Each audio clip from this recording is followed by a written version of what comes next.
Let's be real. The crypto world is an absolute roller coaster. It's a high-stakes game where fortunes can be made or, completely lost overnight.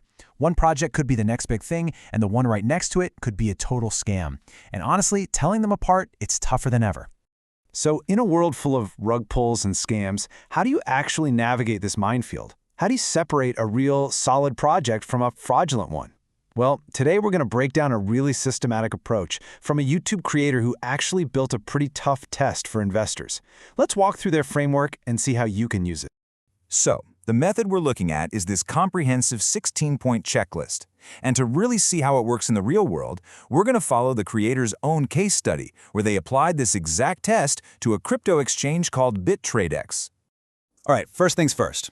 This is what the creator calls checking the paper trail. And it's all about looking past the flashy website and those huge promises to see if there's a real, verifiable company behind it all. This is, without a doubt, the absolute foundation of any project worth your time. So check this out. Here's how the creators started piecing together the corporate identity for BitradeX. They found a UK headquarters, they found a CEO, Nickel, with a real LinkedIn profile, and 33 other employees listed. But here's the really important part. They've verified official licenses, a company registration in the UK, and an MSP, that's a money services business registration in the US. These are exactly the kind of green flags you want to be looking for. Okay, so you've confirmed the company is real on paper. That's a huge first step. But the next one is just as critical. You have to scrutinize their financial claims. Is this a real business making real profits, or is it just a house of cards waiting to fall? The source offers a really simple rule of thumb here. Just watch the daily returns. If you see anything consistently over 1% a day, that should be a massive red flag. Why? Because it's probably not sustainable. The creator pointed out that BitradeX's top product offered 0.5% daily, which they felt was, within the bounds of reason. And this brings us to the million-dollar question. Where is the money actually coming from? The source uses this amazing term for it, hemopoietic function. It's a biology term for how the body creates its own blood. In crypto, this is the project's real, sustainable profit engine. For BitradeX, their claimed hemopoietic function was an AI-driven trading model they called ARK. So a real company and a plausible business model. That's essential, for sure. But come on, this is crypto.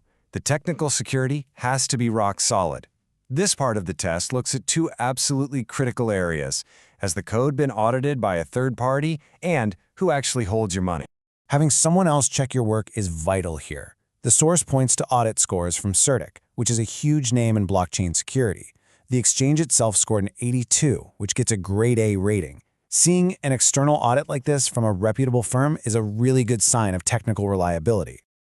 Now, this quote from the source really gets to the heart of asset security. The creator warns that if you deposit your funds and they go straight into a private wallet that the founders control, you are facing a gigantic risk. I mean, they could literally just walk away with your money. So how do you actually check this? Well, the creator didn't just take their word for it, they verified it. They started at withdrawal, took the transaction hash over to a block explorer, and looked up where the funds came from. And instead of some random private address, the money came from Kobo Custody, a known institutional third-party custodian. That was the proof that the project owners weren't holding the funds themselves. Okay, so beyond the paper trail and the tech, there's another really powerful signal of legitimacy. Who else trusts this project? The creator calls this external validation, basically finding out who has put their own money and, just as importantly, their own reputation on the line.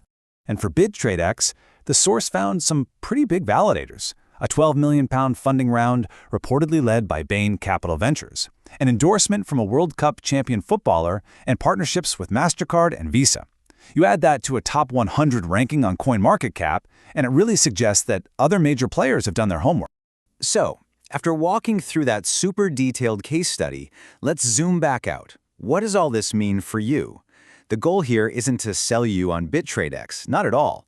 It's to give you a powerful framework you can use for your own research on any project. At the end of the day, those 16 questions can really be boiled down into 4 core pillars. First, verify the paper trail. Is this a real company? Second, scrutinize the business model. How do they make money? Third, confirm the technical and asset security. Is the code safe, and who holds your keys? And fourth, assess external validation. Who else is on board?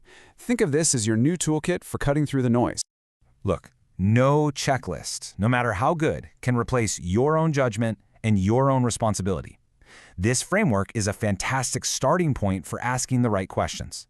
So as you look at that next project that everyone's buzzing about, which one of these 4 pillars are you going to investigate first?